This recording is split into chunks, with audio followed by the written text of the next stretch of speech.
ভারতের মেঘালয়ে পাহাড়ি শহরে এক শিশুর জন্ম হয়েছিল ১৯৭২ সালে, যার নাম রাখা হয়েছিল জুবিন। তখন কে জানতো এই ছেলেই একদিন হয়ে উঠবে আসামের আত্মা, আসামের ভাষা, আসামের গান। ৫২ বছর বয়সে সেই কণ্ঠ থেমে গেল সিঙ্গাপুরে। জুবিন গার্গ শুধু একজন গায়ক ছিলেন না, একাধারে তিনি ছিলেন গীতিকার, সুরকার, অভিনেতা, চলচ্চিত্র নির্মাতা এবং এক বিশাল সামাজিক প্রভাবের মানুষ, যাকে আসাম চিনত জুবিন দা বলে। জুবিনের হঠাৎ মৃত্যুতে ভেঙে পড়তে দেখা যায় তার স্ত্রী, যিনি নিজেও বেশ জনপ্রিয় পুরো আসামে। স্বামীর মৃত্যুর সংবাদ শুনে স্ত্রী গারিমা সাইকা গার্গকে দেখা যায় ছাদে অবস্থানরত অবস্থায় কাঁদতে। গুয়াহাটির কাহালিপাড়ায় জুবিনের বাড়ির সামনে চোখে জল নিয়ে দাঁড়িয়ে আছেন শত শত মানুষ। কেউ মোবাইলে জুবিনের গান চালাচ্ছেন, আবার কেউ ফুল হাতে স্তব্ধ দাঁড়িয়ে, যেন আসামের প্রতিটি ঘরেই এখন বিরাজ করছে নিস্তব্ধতা।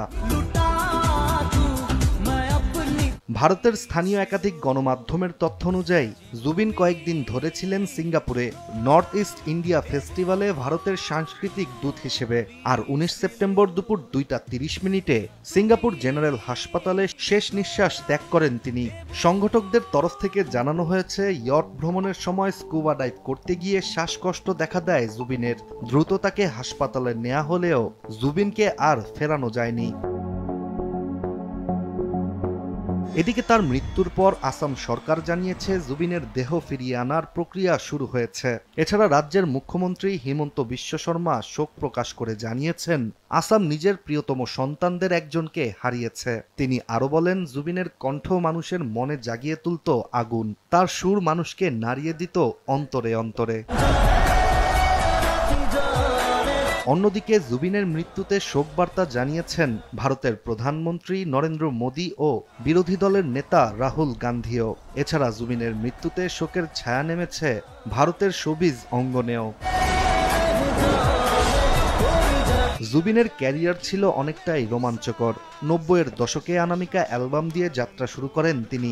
এরপর গ্যাংস্টার সিনেমার ইয়া আলি গান তাকে পৌঁছে দেয় জাতীয় মঞ্চে। সেই গলায় ছিল আকুলতা, ছিল প্রেম, ছিল যন্ত্রণা। একমাত্র জুবিনই পারেন এমনভাবে গাইতে যেন এটি গান নয়, কারো আত্মার আর্তনাদ।